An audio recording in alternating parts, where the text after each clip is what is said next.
만약 대만 전쟁이 실제로 일어난다면 한국은 지난 영상에서 전쟁 전 단계를 다뤘습니다. 그렇다면 이제 물어야 할 질문은 하나입니다.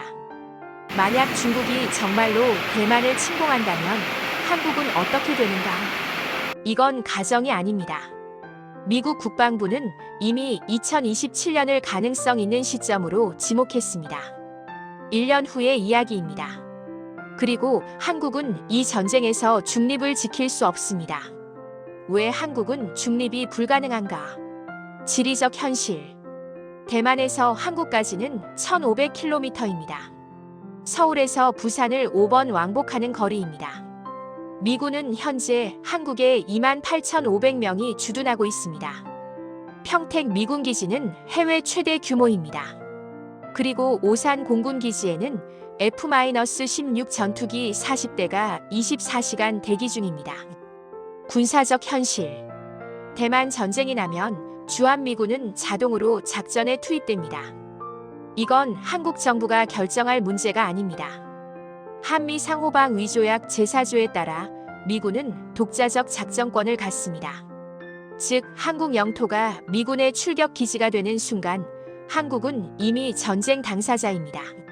3단계 시나리오.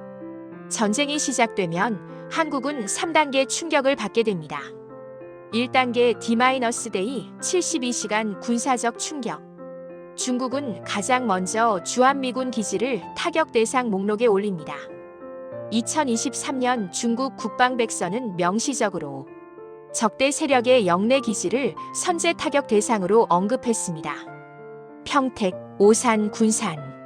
이 기지들은 대만까지 2시간 비행거리입니다. 만약 중국이 이 기지들을 묵인한다면 전쟁은 48시간 안에 끝날 수 있습니다. 하지만 묵인하지 않는다면 한국은 첫날부터 미사일 사정권 안에 들어갑니다. 북한의 움직임도 변수입니다.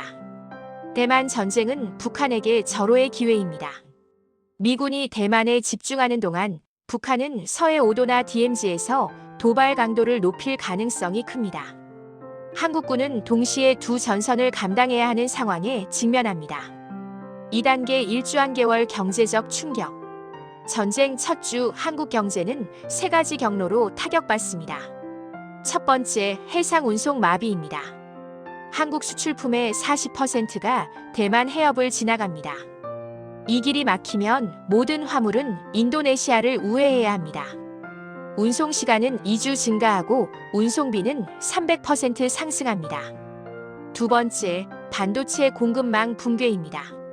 삼성과 SK 하이닉스는 대만 TSMC로부터 핵심 장비와 소재를 공급받습니다. TSMC가 멈추면 한국 반도체 생산도 30일 내에 차질이 생깁니다. 세 번째, 금융시장 패닉입니다. 2022년 펠로시 방문 당시 코스피는 하루 만에 2.2% 폭락했습니다. 실제 전쟁이 나면 첫 주에 1015% 급락은 기본 시나리오입니다. 외국인 자금은 48시간 안에 빠져나가고 환율은 한 달러당 1,500원을 넘어섭니다. 3단계 한개월 이후 사회적 충격. 전쟁이 한 달 이상 지속되면 한국 사회는 근본적으로 변합니다. 유가는 배럴당 150달러를 돌파합니다. 휘발유 리터당 3,000원 시대가 옵니다. 식료품 가격은 30% 상승합니다. 대부분의 식자재가 대만 해협을 경유하기 때문입니다.